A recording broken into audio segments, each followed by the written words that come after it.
Hello friends, आप सभी का स्वागत है technical I code YouTube channel पे। तो आज हम देखेंगे कंप्यूटर ग्राफिक्स बेसिकली होता क्या है। तो फ्रेंड्स, आपको दो वर्ड दिखाई दे रहा होगा यहाँ पर, कंप्यूटर ग्राफिक्स। मैंने यहाँ पर तीन वर्ड लिखा है कंप्यूटर ग्राफिक्स के लिए। कंप्यूटर तो मैंने एज इट इज़ लिखा है, लेकिन ग्राफिक्स को मैंने कुछ और तरीके से लिखा है। ग्राफिक या फिर ग्राफिक्स, उसके बाद pics. Graphic pics, okay. Graphic pics, okay. यहाँ पर इसको आप ग्राफिक्स भी कह सकते हो या फिर ग्राफिक भी कह सकते हो, ठीक है। अब समझ लेते हैं कि कंप्यूटर ग्राफिक्स होता क्या है और इसने किसने इन्वेंशन किया है और किस उद्देश्य से इसे इन्वेंशन किया है, ठीक है। बेसिकली कंप्यूटर क्या होता है? कंप्यूटर एक सिस्टम है और उस सिस्टम के अंदर हम क्या करते हैं, हम डेटा को पास करते हैं एज अ इनपुट, हमें प्रोसेस करके आउटपुट दे देता है। ये सारी बेसिक चीज़ है, ये तो हमें पता ही है।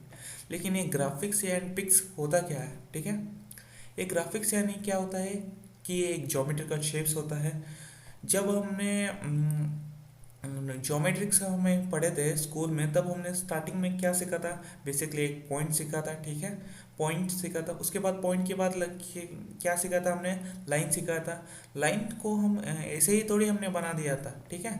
या तो हमने पॉइंट पॉइंट पॉइंट पॉइंट लगा के एक लाइन डाला था, या फिर इधर एक पॉइंट इधर एक पॉइंट, दोनों पॉइंट के बीच में ऐसा हमने लाइन बनाया था, ठीक है। इसका मतलब है कि हम पॉइंट से ही हमने लाइन बनाया था, सही है। उसके बाद उसके उसके बाद हमने पॉइंट से कैसे बनाया, क्या बनाया था? कर्व्स बनाए थे, ऐसे कुछ, ठीक है। Point point point point point लगा के हमने कर्व्स बनाए थे, ठीक है। और इस लाइन से हमने क्या बनाया था? ट्रायंगल बनाया, रेक्टेंगल बनाया, ठीक है। और बहुत सारी पॉलीगॉन्स भी बनाए, ठीक है। और उसके बाद हमने क्या किया, हमने इसी लाइन के थ्रू हमने कुछ इनोवेटिव बना दिया, कुछ इस तरह से ग्राफ्स से हमने कुछ इनोवेटिव बना दिया, कुछ इस तरह से शेप्स हमने कुछ इनोवेटिव भी हम बना सकते हैं, ठीक है। अब आपको पता चल गया होगा ग्राफिक्स का मतलब क्या होता है, कि हमने पॉइंट से शुरू किया था, उसके बाद हमने लाइन बनाया था, उसके बाद कर्व्स बनाया था, उसी लाइन से हमने डिफरेंट डिफरेंट शेप्स बनाए थे, पॉलीगॉन्स बनाए थे, और उसी लाइन और ग्राफ्स के थ्रू हमने कुछ इनोवेटिव बहुत सारी डिफरेंट डिफरेंट चीज़ें भी बनाई थी, ठीक है। ग्राफ्स से हम इस तरह से डिफरेंट डिफरेंट इनोवेटिव चीज़ बना देते हैं, ठीक है। अब बारी आती है पिक्स क्या होता है। पिक्स यानी क्या होता है कि पिक्चर होता है, और पिक्चर यानी इमेज होता है। समझ लीजिए किसी एक सॉफ्टवेयर यानी फोटोशॉप में आपने एक अपनी एक पिक्चर डाली, जो कि क्या होता है कि आपकी एक इमेज होता है। उसको आपने एडिट किया तो क्या हो गया, वो आपकी वो इमेज एडिट हो गया, ठीक है। इसी तरह एक पिक्स होता है। तो आपको समझ में आया कुछ? हम कंप्यूटर से आपके कंप्यूटर ग्राफिक्स को यूज़ करके आपकी इमेज को कुछ अलग तरीके से हम बना रहे हैं, ठीक है। कुछ अलग ग्राफिक्स को डाल के कुछ अलग कुछ इनोवेटिव बना रहे हैं, ठीक है। उसको हम इमेज के फॉर्म में ला रहे हैं, या फिर विजुअलाइजेशन के फॉर्म में ला रहे हैं। थोड़ा सा आगे देखते हैं। ये पिक्सल आपकी पिक्सल नाम की एक चीज़ मैंने यहाँ पे लिखा हुआ है। ये पिक्सल आपकी डायरेक्ट कॉन्सेप्ट पे तो नहीं है, लेकिन आपको ये समझ लीजिएगा कि ये पिक्सल पूरे आपके सिलेबस में यूज़ होगा। लेकिन ये कॉन्सेप्ट नहीं है आपका, लेकिन सिलेबस में तो यूज़ होगा, पूरा सिलेबस में यूज़ होगा, लेकिन आपके पर्टिकुलर एक कॉन्सेप्ट नहीं है, ठीक है। ये पिक्सल बेसिकली एक होता क्या है? A pixel is use to do colourful in graphics. या पिक्सल की वजह से ही हम कलरफुल कर सकते हैं। लेकिन पहले का आप देख लीजिएगा, क्या आपने टीवी देखा होगा, टीवी में कुछ कोई भी फिल्म आती थी तो क्या आती थी, जो कि ब्लैक एंड वाइट आती थी। पहले के ज़माने में थोड़ी कलरफुल आती थी। तो हम पिक्सल की वजह से ही हम कलरफुल करते हैं, ठीक है। हम कि कैसे करेंगे, जब हम पिक्सल का कॉन्सेप्ट पढ़ेंगे तब हम देखेंगे, ठीक है। लेकिन ये पिक्सल, इसका डेफिनेशन क्या होता है? A pixel is a smallest item about information of numerical data, ठीक है।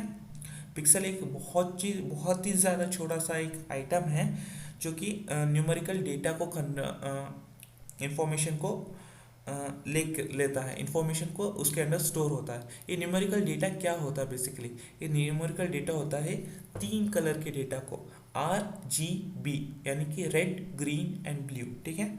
और इन्हीं 3 कलर से हम बहुत सारे कलर्स को जनरेट करते हैं, ठीक है। ये हम पिक्सल का जब हम कॉन्सेप्ट पढ़ेंगे तब आपको अच्छे से समझ में आएगा, लेकिन आपको फिलहाल ये समझ लीजिएगा कि हम पिक्सल से ही हम जो भी वाइट एंड जो कि कलर होते हैं, वाइट एंड ब्लैक जो कि वीडियोस होते हैं या फिर फिल्म्स होते हैं, उसी से हम पिक्सल से ही हम कलर को जनरेट करते हैं, ठीक है।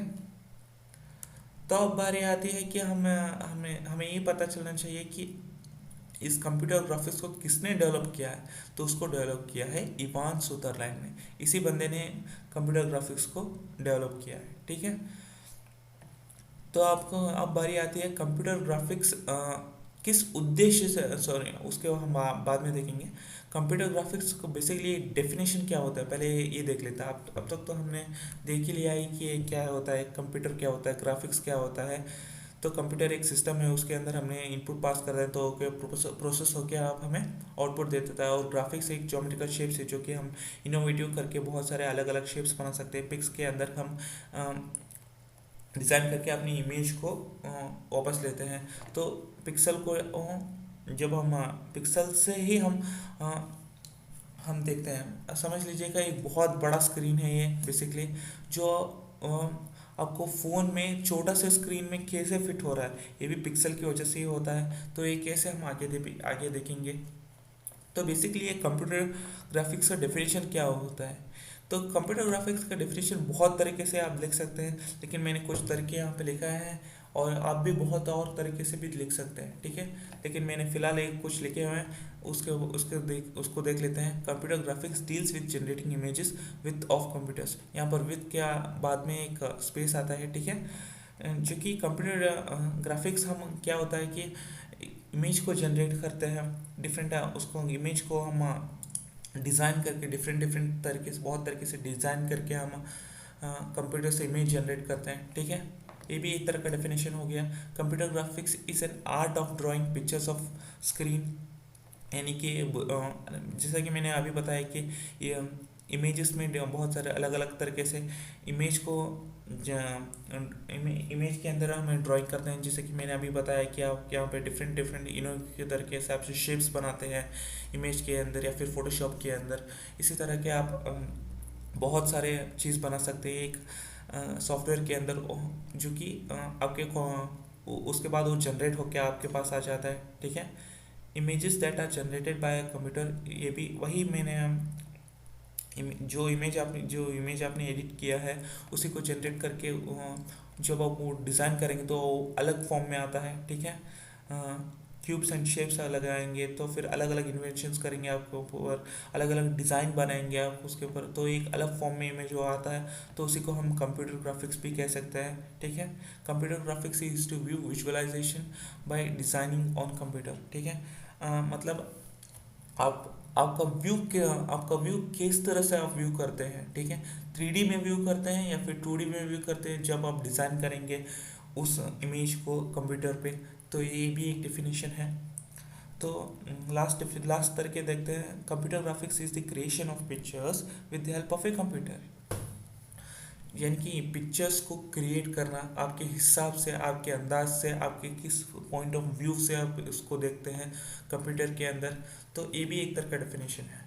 तो आप कंप्यूटर ग्राफिक्स आप बहुत तरीके से डेफिनेशन लिख सकते हैं अपने ओन तरीके से, ठीक है।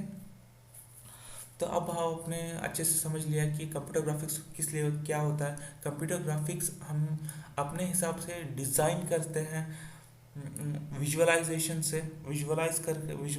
करते हैं। मतलब मैं आपकी इमेज में फॉर्म में आपको दिखाऊंगा तब आप अच्छे से अभी समझ पाएंगे। यानी कि अभी आप व्यू कर रहे हैं, इमेजिन कर रहे हैं, ठीक है। ऐसे होगा, ऐसे होगा, ऐसे होगा, ठीक है। उसी को कहते हैं कंप्यूटर ग्राफिक्स। जब आप इसे स्मॉल स्केल में बनाते हैं तो आप उसको क्यूब्स में बनाते हैं, शेप्स बनाते हैं, इसे ज्योमेट्रिकल शेप्स में बनाते हैं, तो ये स्टार्टिंग पॉइंट ऑफ व्यू हो गया। जब आप बड़े स्केल पे आप देखेंगे तो ये कलरफुल पिक्सल के थ्रू हम कलरफुल बनाते हैं। तो अब हम बहुत सारी चीज़ों को डिज़ाइन करके उसको हम विजुअली देखते हैं। अभी ऐसा हो रहा है, ऐसा हो रहा है, जब हम फील करते हैं तब आपको पता चलेगा। जब आप आपने देखा होगा बहुत सारे बाज़ारों में, मॉल्स में, जब आप एक बच्चा गेम खेल रहा होता है तो वो रियलिटी में विजुअलाइज कर रहा होता है, जो मैं अभी गेम में हूँ, ये सब खेल रहा हूँ। तो ऐसा होता है ग्राफिक्स। समझ में आया कुछ? तो अभी मैं आपको कुछ इमेजेस दिखा देता हूँ, लेकिन उससे पहले आपको ये जानना है कि कंप्यूटर ग्राफिक्स आखिर इन्वेंशन हुआ किस लिए, ठीक है। जब फॉर एग्जांपल के लिए मैं आपको एग्जांपल दूँ आपको, तो मोबाइल फ़ोन किस लिए इन्वेंशन हुआ था, कि क्यों इन्वेंशन हुआ था मोबाइल फ़ोन? इसलिए ताकि हम टेलीफोन को उठाकर, वायर को उठाकर हर जगह नहीं जा सकते। जैसे आप हमें बहुत दूर जाना, तो आप टेलीफोन उठाकर थोड़ी जा सकते हैं, किसी इमरजेंसी के लिए चाहिए होता है कुछ, तो इसलिए फ़ोन का इन्वेंशन हुआ। तो इसी तरह कंप्यूटर ग्राफिक्स का इन्वेंशन किस लिए हुआ था? तो बेसिकली कंप्यूटर ग्राफिक्स यूएस में हुआ था, अमेरिका में हुआ था, ठीक है। यूएस में आर्मी के लिए हुआ था, नेवी नेवी के लिए। तो एयरक्राफ्ट को उड़ाने के लिए बेसिकली ये हुआ था। फॉर एग्जांपल के लिए मैं आपको बताऊं तो अगर आपने किसी एक को बाहर को बंदे को बुला लिया, यानी कि जब नेवी में ज्वाइन होता है तब उसको बंदे से बुला लिया आपको अपने प्लेन उड़ाने के लिए। ट्रेनर तो होता है, लेकिन आप जब दोनों बैठेंगे प्लेन पे, तो ये किसी ने कुछ गड़बड़ कर दिया, तो जो बंदा नया आया तो उसको कुछ ने गड़बड़ कर दिया, तो क्या होता है, तो प्लेन क्रैश हो जाएगा, और बहुत सारे बिलियंस ऑफ डॉलर तो वही क्रैश हो जाएगा, ठीक है। और नेवी या फिर आर्मी के लिए बहुत बड़ा नुकसान है, और वो बंदे भी गए। तो ऐसा, तो उनको कुछ गलती के कारण ये बहुत सारा गलत काम हो जाता है। तो अगर वह प्लेन से बॉम्ब गिराना हो तो क्या होता है कि अपने ही इलाके में ना बॉम्ब गिर जाए, तो ऐसा हो जाता है, ठीक है, सही से प्रैक्टिस ना हुआ हो तो प्रैक्टिस के लिए तो उन्होंने क्या किया था कि पहले इस बंदे को कंप्यूटर से विजुअलाइज करके हमें इसको ट्रेन करना होगा, उसके बाद ही हम प्रैक्टिकल में इसको करवाएंगे। तो विजुअलाइज करके कंप्यूटर पे करने के जो इस उद्देश्य से इन्होंने आर्मी वाले ने कंप्यूटर ग्राफिक्स की नया खोज की, ठीक है। तो अभी वो बंदा क्या करेगा कि एक चेयर पे बैठेगा, तो उसको ऐसे सिस्टम डिवाइस वगैरह उसके सर पे वगैरह सब कुछ फिट करेंगे। तो क्या होता है कि वो उसको ऐसा लगेगा कि मैं हकीकत में उसको उड़ा रहा हूँ, ठीक है, प्लेन को उड़ा रहा हूँ, ऐसा उसको लगेगा, ठीक है। तो उसको इमेजिन करके वो सीख जाएगा, उसके बाद उसको हकीकत प्रैक्टिकली उसे प्लेन में बिठा दिया जाएगा। तो आपको मैं कुछ इमेजेस दिखा देता हूँ। ये देखिए, यहाँ पर एक आर्मी वाला बैठा हुआ है, इसके अंदर एक डिवाइस लगाया गया है, ठीक है। और ये हाथ में कुछ एक कंट्रोल्स है, और ये स्क्रीन, और ये इसके अंदर देख रहा है कि एक मैं हकीकत में ही इस प्लेन को उड़ा रहा हूँ। तो ठीक है। और बेसिकली कंप्यूटर ग्राफिक्स को यूएस में ही डेवलप किया गया था, और आर्मियों ने आर्मी के लिए एक कंप्यूटर ग्राफिक्स में किस कॉन्सेप्ट के लिए किस उद्देश्य के लिए बनाया गया था कंप्यूटर ग्राफिक्स को, एक किस कॉन्सेप्ट के लिए कंप्यूटर ग्राफिक्स इंट्रोड्यूस किया था, उसका नाम है सिमुलेशन, ठीक है। सिमुलेशन कॉन्सेप्ट के लिए कंप्यूटर ग्राफिक्स डेवलप किया था। इससे मतलब कंप्यूटर ग्राफिक्स में एक कॉन्सेप्ट है सिमुलेशन, जिसके कारण कंप्यूटर ग्राफिक्स डेवलप हुआ। ये वो कॉन्सेप्ट थी जिनको आर्मी वाले को चाहिए थी, ठीक है। मैं कुछ और इमेजेस भी दिखाता हूँ आपको। ये देखिएगा, ये आपने डिवाइस लगा दिया उसको, जो उसको लगेगा कि मैं हकीकत में ही उड़ा रहा हूँ इसको, हकीकत में ही प्लेन को उड़ा रहा हूँ, मैं हकीकत में ही सब कुछ कंट्रोल कर रहा हूँ, ऐसा उसको लगेगा, ताकि वो पहले से वो ट्रेन हो सके अच्छे से। मैं वो विजुअलाइज से वो सब कुछ समझ सके, ऐसा ऐसा करने से ऐसा ऐसा होता है, ताकि वो जब वो प्रैक्टिकल करे तो उसको बहुत ज़्यादा आसानी से हो, ठीक है, तब वो कोई भी गलती ना करे। अगर वो डायरेक्ट में नहीं प्लेन में बैठेगा तो क्या होगा, ट्रेनर के वजह कुछ गड़बड़ हो गया तो बिलियंस ऑफ डॉलर वेस्ट, वो बंदे तो गए, तो ऐसा बहुत कुछ गलत गलत हो जाएगा, ठीक है। तो ऐसा ना हो, तो इसलिए कंप्यूटर ग्राफिक्स का इन्वेंशन हुआ, ताकि वो विजुअलाइज से हम सब कुछ सीख सके, विजुअलाइज से हम सब कुछ कर सकें, ठीक है। तो आप कुछ और इमेजेस दिखाता हूँ आपको। ये देखिएगा, ये ये डिवाइस आपने इस बंदे के सर पर आपने लगा लिया, तो विजुअलाइज कर रहा है कि वो ऐसा ऐसा करके वो होता है। ठीक है, देख लीजिए आप यहाँ पर कुछ इसको डाल के साइंस एक्सपेरिमेंट्स कर रहे हैं, जो कि हकीकत में ये तो यहाँ पर बिल्कुल भी नहीं है, वे विजुअलाइज कर रहे हैं। ठीक है, ये शायद अगर मैंने ऐसा किया तो ऐसा हो जाएगा, अगर ऐसा किया तो ऐसा हो जाएगा, तो ये विजुअलाइज किया रहे हैं। ठीक है, तो अब अगर यहाँ पर आप देखिए कि यहाँ पर मास में शायद ये मास है, मंगल ग्रह है, यहाँ पर एक डिवाइस यहाँ पर बेचा गया है, तो ये सब कुछ विजुअलाइज करके हो रहा है। ठीक है, यहाँ पे कुछ आप देख सकते हैं कि डॉक्टर्स हम यहाँ पे पेशेंट की ट्रीटमेंट कर रहे हैं, तो ये सब कुछ विजुअलाइज करके देख रहे हैं। ठीक है, ये बंदा ये विजुअलाइज करके देख रहे हैं। ठीक है, तो हम विजुअलाइज करके क्या करते हैं कि हम ग्राफिक्स डिज़ाइनर को समझ सकते हैं, यानी कि विजुअलाइज करके हम सब कुछ चीज़ों को देख सकते हैं। समझ में आई बात? यही होता है ग्राफिक्स डिज़ाइन। मैं एक और चीज़ बता देता हूँ जो कि पर्सनल पॉइंट ऑफ व्यू है, जो कि मैं अपने पर्सनल है उसके हिसाब से बता रहा हूँ। आपने अभी अभी हाल फिलहाल में देखा होगा कि फेसबुक का नाम मेटा किया गया है। ठीक है, मेटा का मतलब क्या होता है? हिब्रू भाषा में बता रहा हूँ, मेटा का मतलब होता है मुर्दा। मुर्दा मतलब यानी डेड। ठीक है, एक नकली दुनिया होता है वो, जो कि बिल्कुल फेक होता है। आप उस नकली दुनिया के अंदर अ, आपको पैसे पे करके आपको वहाँ पर करना होगा। आपको वहाँ पर आपकी एक इमेज जनरेट हो जाएगी। ठीक है, देखिए फ्रेंड्स, हर चीज़ के लिए कुछ पॉजिटिव भी होती है और कुछ नेगेटिव भी होती है। ये चीज़ एक चीज़ बेसिकली खास उद्देश्य से पॉजिटिव के लिए ही बनाई गई थी, ग्राफिक्स का। अब फेसबुक वाले ने क्या करें कि एक मेटावर्स लेके आए हैं, जो कि उसके अंदर आप हर वो चीज़ कर सकते हैं जो आप चाहे आपको सुपरमैन बनना है, चाहे आपको सिंगर बनना है, आप जो कुछ भी करना चाहो तो कर सकते हैं। ये जितना कूल लगता है ना, उतना ही ज़्यादा डेंजरस है। क्यों, मैं आपको बताता हूँ। तो जाहिर सी बात है, आपको कोई टोकने वाला आपको होगा नहीं वहाँ पर। फेसबुक में मेटावर्स के अंदर आप जो कुछ भी कर रहे हैं। हाँ, तो ये क्या होता है, ये बहुत बड़ा एडिक्शन होता है। ठीक है, ये बहुत बड़ा एडिक्शन ही है। आप उसके अंदर एक बार फंस के कुछ आपके गलत चीज़ लग गई, आदत लग गई, तो आपसे बाहर बाहर निकालना बहुत ज़्यादा मुश्किल हो जाता है। तो आपको ये एडिक्टिव बन जाता है।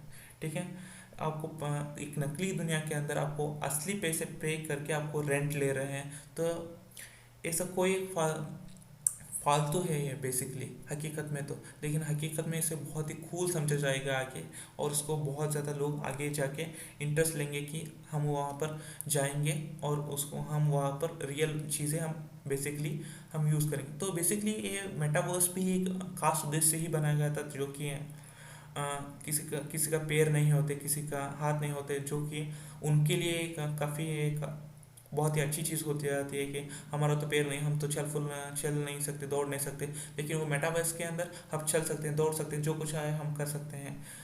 लेकिन एक फेसबुक वाले ने एक स्टेप और आगे डाल के क्या किया है कि अगर आप दो बंदे फाइट कर रहे हैं, तो अगर एक बंदे ने आपको मारा विजुअलाइजेशन में, तो आपको भी दर्द होगा, हकीकत में भी आपको भी दर्द होगा। तो ऐसा उन्होंने किया है, एक ऐसा सिस्टम वो बना रहे हैं। हकीकत में ऐसा सिस्टम तो अभी नहीं बनाया है, बना रहे हैं एक्चुअली, लेकिन अभी ये मेटावर्स पूरी बन के तैयार हो चुकी है और बहुत कुछ उसमें हो भी चुका है। बहुत सारे वर्सेस यानी फिल्म कुछ ऐसा कुछ बहुत सारे अलग अलग तरीके से लेके आ रहे हैं, जैसे KGF वर्स आ गया, ऐसा ही कुछ बहुत सारी चीज़ें लेके आ रहे हैं। तो ये बहुत ज़्यादा डेंजर है। आप मेटावर्स के अंदर बिल्कुल भी नहीं जाइएगा, क्योंकि वहाँ पर आके बहुत ज़्यादा एक अच्छी चीज़ के बनाने के खातिर भी वो बहुत गंदी चीज़ लग जाती है। बेसिकली ये किस लिए बना रहे हैं कि मेटावर्स के फेसबुक वाले ने बता रहा हूँ मैं कि एक उसका अंत ही नहीं होगा आपका। यानी कि आपका जो भी ये डाटा होता है, जैसा कि आप आर्टिफिशियल इंटेलिजेंस से आप कुछ भी आपकी जो भी फ़ोन यूज़ करते हैं ना, उसके अंदर आपको आपकी हर चीज़ पता होती है कि आप कौन से चीज़ सर्च होते हैं। तो उसी हिसाब से आपकी एक इमेज जनरेट कर दी जाती है, आपकी फीलिंग्स से जो भी आपने सर्च किया जाता है, उसको जो भी पसंद होती है वो फ़ोन इसी तरह का समझ लेता है और उसको उसी इमेज में डाल दिया जाता है। उसी इमेज के अंदर आपका जो भी इम्प्लीमेंट्स है, वो किस तरह का इमेज जनरेट करते हो, कौन सी आपकी चीज़ पसंद होती है, उसी का अंदर इमेज के अंदर डाल दिया जाता है। अगर आप मर भी गए तो इमेज हमेशा तक इमोर्टल तक रहेगा। तो कुछ लोग ये समझ लेते हैं कि अगर मेरी माँ नहीं है तो वो इमेज को अपनी माँ की तरह देखते हैं और उसको इमोशनली कनेक्ट हो जाते हैं। तो ये अच्छी चीज़ नहीं है, बेसिकली आगे जाकर बुरी ही होने वाली है। जो कि वो इमेज आपके अभी तक हमेशा के लिए रहेगी भी तो आपको बहुत अच्छा फील महसूस होगा, लेकिन हकीकत में ये आगे जाकर बुरे ही होने वाले हैं, क्योंकि आप बुरे ही नशे में एडिक्ट हो रहे हैं। क्योंकि एक नकली दुनिया के अंदर आप पैसा पे करके आप कुछ भी खरीद रहे हो, कुछ भी कर रहे हैं, तो ये बहुत ही गलत बात है, जो कि आपसे उससे कुछ भी फ़ायदा ही नहीं होने वाला। लेकिन हालांकि कुछ ऐसे बातें आ रही है कि उस मेटावर्स के अंदर आगे बहुत सारी कंपनीज भी इन्वॉल्व होंगी, जो भी काम वगैरह होगा उसी मेटावर्स के अंदर ही होगा, ऐसा भी कुछ बताया जा रहा है। लेकिन मैं यही सजेशन करूँगा कि आप उस मेटावर्स से बिल्कुल दूर रहिएगा, क्योंकि वो आगे जाके एंड पे बहुत सारी लत भी लग सकती है। क्योंकि अगर आप देखिए उस मेटावर्स के अंदर आपकी एक इमेज जनरेट होगी, तो आप अगर उसमें अंदर कुछ भी क्राइम करेंगे तो आपको रोकने वाला, टोकने वाला, कोई पकड़ने वाला हकीकत में तो कोई भी पकड़ने वाला होगा ही नहीं, हकीकत में, रियलिटी में। तो उसमें बाहर आकर तो पकड़ने वाला होगा नहीं, ठीक है। तो ये अगर आप क्राइम करें तो आपको आदत बन जाएगी, तो मैंने ऐसा क्राइम करूँगा तो कोई मुझे पकड़ने वाला होगा नहीं। तो इस तरह से आदत बहुत बड़ी चीज़ है, ये बहुत गलत बात है ये। जो इसकी आदत बन जाएगी, एडिक्शन बन जाएगा, उससे मेटावर्स से बिल्कुल दूर रहेगा, ठीक है। एक ग्राफिक विजुअलाइजेशन एक मेटावर्स की तरह ही है, मेटावर्स ही है, जो कि मेटावर्स अपने जो फेसबुक वाले बंदे ने बनाया है उससे बिल्कुल दूर रहेगा। ये मेरा पर्सनल सजेशन है आपको, ठीक है। तो अब इनका ग्राफिक डिज़ाइन, कंप्यूटर ग्राफिक्स क्या होता है आपको अब अच्छे से समझ में आ ही गया। जो आप विजुलाइज कर रहे होते हैं उसी को कहते हैं कंप्यूटर ग्राफिक्स। तो इस वीडियो में इतना ही था, मिलते हैं अगली वीडियो में। Till then take care, bye bye.